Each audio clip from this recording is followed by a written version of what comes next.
안녕하십니까? 제135회 건설안전기술사 3교시 해설 및 모범 답안 발표를 맡은 용산기술사연구소입니다. 오늘 이 시간에는 전략적 프레임워크와 공학적 메커니즘 분석을 통해 문제 해설을 심층적으로 다뤄보겠습니다. 먼저 135회 3교시의 출제 경향 및 문제 분석 전략에 대해 살펴보겠습니다. 이번 3교시 문제는 크게 6가지 영역에서 출제되었습니다. 1번은 중대재해와 건설기계 분야에서 타워크레인의 작업별 재해 원인 및 안전장치에 대해 물었고, 2번은 안전관계법규 및 비용 측면에서 산업안전보건관리비 계상 기준과 설계 변경 시 조정 방법을 다뤘습니다. 3번은 안전심리와 인간공학 분야로 고령화 근로자의 휴먼 에러 요인 및 대책을 물었습니다. 4번은 시설물 유지관리법에 따라 안전점검 실시 시기, 자격 및 주요 과업을, 5번은 토공 및 터널공학 분야에서 터널 굴착 지반 붕괴 원인 및 위험 관리를 다뤘습니다. 마지막 6번은 콘크리트 및 보건 분야에서 한중 콘크리트 초기양생과 갈탄난로 중독사고 조치를 물었습니다. 전반적으로 최신 법규 개정안과 더불어 실무 현장의 고위험 공종, 즉 기계, 지반, 보건 분야에 대한 융합적인 이해를 요구하는 문제들이 출제되었습니다. 그럼 첫 번째 문제부터 자세히 살펴보겠습니다. 문제 1 타워크레인 작업 내용별 주요 재해 원인, 안전장치 및 구성 부위별 안전 검토 사항에 대한 문제입니다. 타워크레인은 중량물 양중을 위한 핵심 건설 기계이지만 설치, 상승, 해체 작업 중 전도 및 추락, 낙하 사고의 위험성이 매우 높습니다. 따라서 각 작업 단계별 철저한 메커니즘 이해와 방호장치 점검이 필수적입니다. 우측 그림을 통해 타워크레인의 구성 부위인 지부, 텔레스코픽 케이지, 마스트, 기초 부분을 확인하시고 설치, 상승, 해체 과정에서 어떤 위험이 발생하는지 이어서 설명드리겠습니다. 타워크레인 작업 내용별 주요 재해 발생 원인을 분석해보면 다음과 같습니다. 설치 시에는 기초 앵커 불량, 핀 체결 누락, 조립 순서 미준수로 인해 전도 및 붕괴 사고가 발생할 수 있습니다.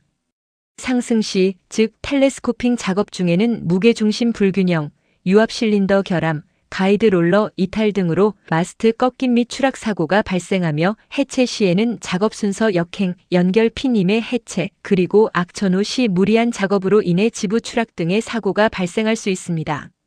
다음으로 타워크레인의 주요 안전장치로는 와이어 로프 과다 감김을 방지하는 권과 방지 장치, 정격 하중 초과 시 작동을 정지시키는 과부하 방지 장치, 이상 발생 시 전원을 즉시 차단하는 비상 정지 장치, 그리고 지부의 과도한 회전을 제한하여 간섭을 방지하는 선회 제한 장치가 있습니다. 이어서 타워크레인 구성 부위별 안전 검토 사항을 보겠습니다.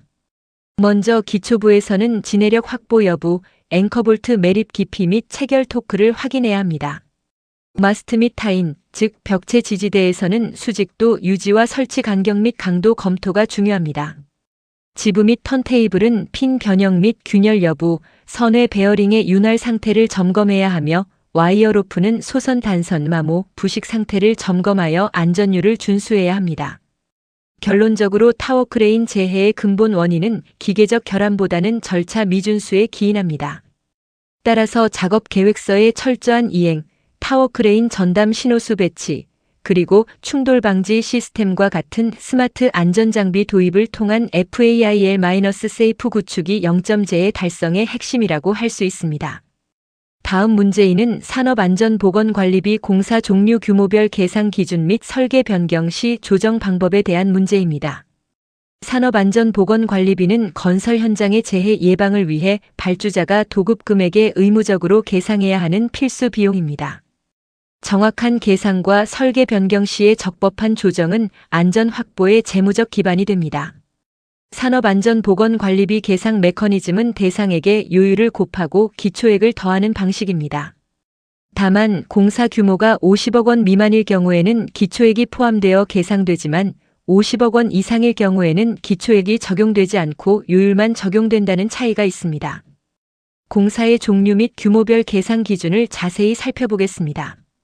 공사 종류는 일반 건설공사, 중건설공사, 철도 궤도 신설공사, 특수 및 기타 건설공사로 분류됩니다. 예를 들어 일반 건설공사 갑의 경우 5억 원 이상 50억 원 미만 공사는 요율 1.86%의 기초액 534만 9천 원이 적용됩니다. 하지만 50억 원 이상 공사는 요율 1.97%가 적용되며 기초액은 없습니다. 여기서 중요한 것은 대상액 산정 기준입니다. 발주자가 재료를 제공하는 경우 해당 재료비를 포함한 대상액과 포함하지 않은 대상액 중 유리한, 즉 더 큰 금액을 적용하여 안전 예산이 축소되는 것을 방지해야 합니다. 설계 변경 시 산업안전보건관리비 조정 및 계상 방법을 살펴보겠습니다. 설계 변경에 따른 안전보건관리비는 설계 변경 전 안전보건관리비에 설계 변경 전 안전보건관리비와 대상액 증감 비율을 곱한 값을 더하여 산정합니다. 핵심 원칙은 대상액이 변동될 경우 변경된 대상액을 기준으로 요율을 재적용하는 것이 아니라 기존 계약의 안전 예산 비율을 유지하여 증감분을 반영하는 것입니다. 결론적으로 산업안전보건관리비는 단순한 비용이 아닌 근로자 생명 보호를 위한 선행 투자입니다. 발주자의 적극적인 예산 확보 의지와 시공사의 목적 외 사용 근절, 즉 투명성 확보가 현장 안전관리 작동성을 결정짓는 핵심 요소입니다. 다음 문제 3은 고령화 근로자의 휴먼 에러 요인 및 안전 대책에 대한 문제입니다. 건설 현장 근로자의 고령화는 신체적 기능 저하와 인지 반응 지연을 유발하여 휴먼 에러 발생 확률을 급격히 높입니다. 이를 단순히 개인의 부주의로 치부하지 않고 시스템적 접근을 통한 배후 요인 분석이 필요합니다. 우측 그림은 고령 근로자 휴먼 에러 발생 메커니즘을 나타냅니다. 관리 및 시스템 측면의 배후 요인, 생리적 및 인지적 저하와 같은 내적 요인, 그리고 작업 환경과 같은 외적 요인이 복합적으로 작용하여 휴먼 에러와 사고를 유발하게 됩니다. 휴먼 에러 발생 요인을 좀 더 자세히 분석해 보겠습니다. 먼저 배후 요인은 사임 중 매너지먼트에 해당하며 고령자 특성을 고려하지 않은 획일적 작업 배치, 안전 교육의 형식적 운영, 촉박한 공기 강요 등이 있습니다.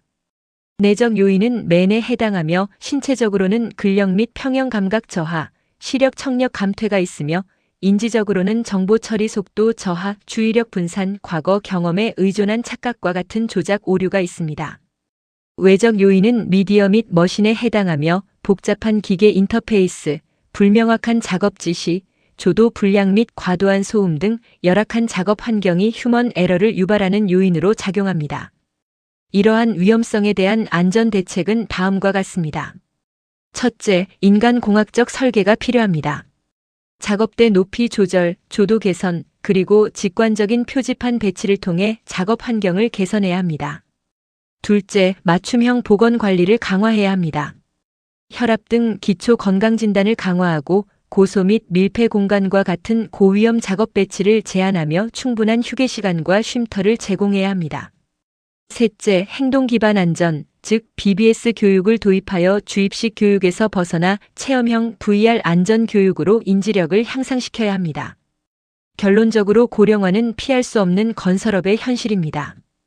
근로자의 행동 통제에 의존하는 안전에서 벗어나 실수를 하더라도 재해로 이어지지 않는 풀마이너스 프루프 및 FAIL-세이프 시스템 중심의 연령 포용적 안전 문화로의 패러다임 전환이 시급합니다. 네 번째 문제인 문제 4는 시설물의 안전 및 유지관리 지침상 점검 대상, 시기, 자격 및 과업 내용에 대한 문제입니다. 시설물의 노후화에 따른 붕괴 사고를 예방하기 위해 시설물의 안전 및 유지관리에 관한 특별법에 따라 체계적인 안전점검이 요구됩니다. 이는 사후복구에서 예방적 유지관리로의 전환을 의미합니다. 우측 그래프는 시설물의 성능 저하 곡선을 보여줍니다. 준공 이후 시간 경과에 따라 성능은 저하되며 정기안전점검, 정밀안전점검, 그리고 긴급안전점검을 통해 시설물의 성능을 유지하고 안전을 확보하는 메커니즘을 나타냅니다.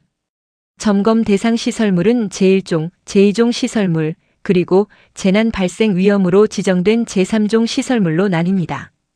실시 시기는 다음과 같습니다. 정기안전점검은 반기에 1회 이상 실시하며 정밀안전점검은 건축물의 경우 4년에 1회, 등급별 어에서 2까지 주기에 따라 차등 적용됩니다. 실시자 자격으로는 책임 기술인이 필요합니다. 관련 분야 기술사 또는 기사 자격 취득 후 일정 기간의 실무 경험을 갖추고 국토교통부 장관이 인정하는 안전점검 교육을 이수한 자가 이에 해당합니다. 주요 과업 내용을 살펴보겠습니다. 첫째, 자료 수집 및 분석 단계에서는 준공도면, 구조계산서, 기존 점검 이력 등을 검토합니다. 둘째, 현장 조사 단계에서는 유관 점검뿐만 아니라 반발 경도나 초음파 탐상 같은 비파괴 검사를 통해 콘크리트 강도 및 철근 부식 상태를 확인합니다. 셋째, 상태 평가 단계에서는 결함의 위치, 범위, 진행 정도를 파악하여 어부터 이까지 등급을 산정합니다. 마지막으로 보수 보강 방안 제시 단계에서는 구조적 안전성 확보를 위한 최적의 공법을 선정합니다. 결론적으로 안전점검의 핵심은 결함의 조기 발견과 적기 보수입니다. IoT 센서나 드론과 같은 스마트 계측 기기를 활용한 상시 모니터링 체계를 구축하여 점검의 사각지대를 해소하고 시설물의 생애주기 비용을 최적화해야 합니다. 다음 문제오는 터널 굴착 공사 집안 붕괴 사고 원인 및 위험 관리 방안에 대한 문제입니다. 터널 굴착은 원래 집안이 가지고 있던 응력의 균형을 깨트리는 과정입니다. 아칭 이펙트가 상실되거나 연약돼, 즉 단층 파쇄대와 조우할 경우 대규모 집안 붕괴로 직결되므로 철저한 위험 관리가 요구됩니다. 우측 그림은 터널 집안 붕괴 메커니즘을 보여줍니다.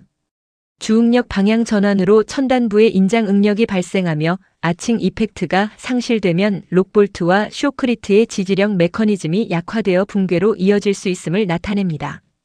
집안 붕괴 사고 발생 원인을 세 가지로 나누어 살펴보겠습니다. 첫째, 지질 및 집안적 요인입니다. 단층 파쇄대, 용수대와의 조우, 미확인 공동의 존재, 그리고 집안의 불균 질성 등이 원인이 됩니다. 둘째, 설계적 요인입니다. 집안 조건에 맞지 않는 불량한 지보 패턴 적용, 사전 지질 조사 미흡 등이 붕괴를 초래할 수 있습니다. 셋째, 시공적 요인입니다. 여굴 과다 발생 및 뒤채움 불량, 쇼크리트 타설 지연 및 두께 부족, 록볼트 정착장 부족 및 체결력 상실, 그리고 계측 결과의 피드백 지연 및 무시 등이 직접적인 붕괴 원인이 될 수 있습니다. 이러한 복합적인 원인들이 결국 집안 붕괴로 이어집니다. 이러한 집안 붕괴 위험을 관리하기 위한 안전 대책을 말씀드리겠습니다. 첫째, 사전 조사 및 계측을 강화해야 합니다. 막장 관찰을 철저히 하고 어계측인 일상 계측과 비계측인 정밀 계측을 통해 천단 침하 및 내공 변이를 실시간으로 모니터링해야 합니다. 관리 기준치 초과 시에는 즉각 작업을 중지해야 합니다. 둘째, 보조공법을 적극적으로 적용해야 합니다.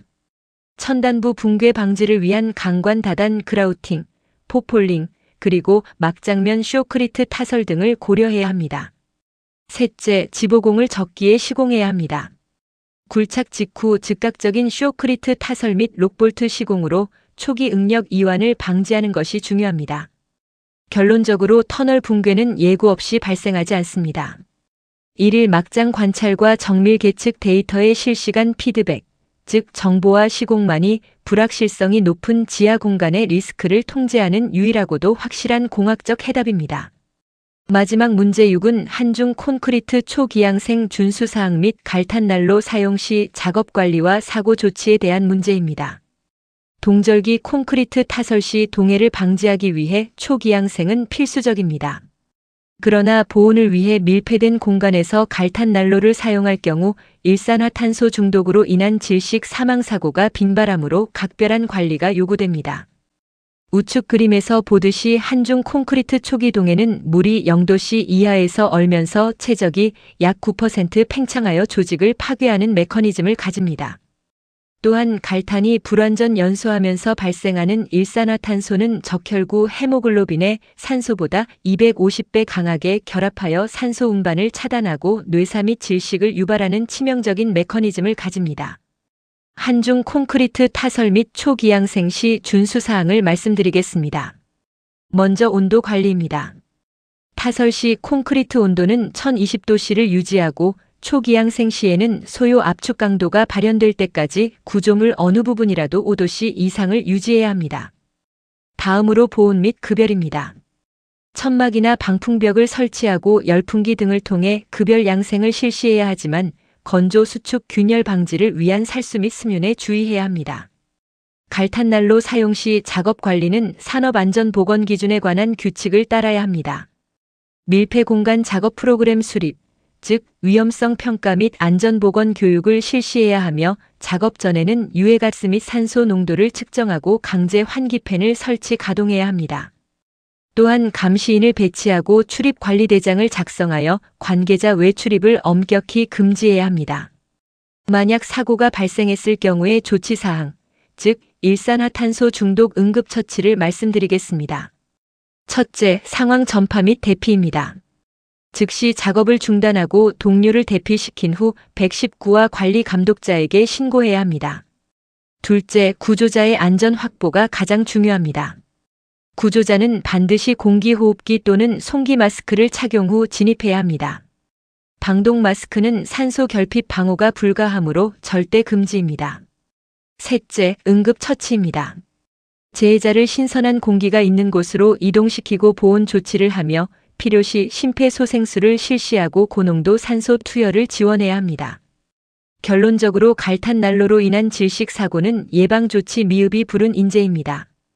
원가 절감의 논리를 배제하고 일산화탄소 발생이 없는 열풍기나 전기 히터로의 가열 방식 전면 교체가 법적, 윤리적으로 정착되어야 합니다. 건설안전기술사 단기 합격의 노하우와 스토리텔링에 대해 잠시 말씀드리겠습니다. 기술사 시험은 단순한 암기력 테스트가 아닙니다. 현장의 문제를 공학적 메커니즘으로 분석하고 실현 가능한 안전 대책을 구조화하는 논리적 프레임워크 싸움입니다. 오늘 보여드린 모범 답안의 리듬, 즉 개요에서 원리 심층 분석을 거쳐 결론으로 이어지는 흐름을 체화하시기 바랍니다. 더 많은 단기 합격 비법과 멘토링이 필요하시다면 용산기술사연구소 유튜브 채널을 참고해 주십시오. 당신의 땀방울이 최고의 전문성으로 피어나는 그날까지 저희 용산기술사연구소가 함께하겠습니다. 감사합니다.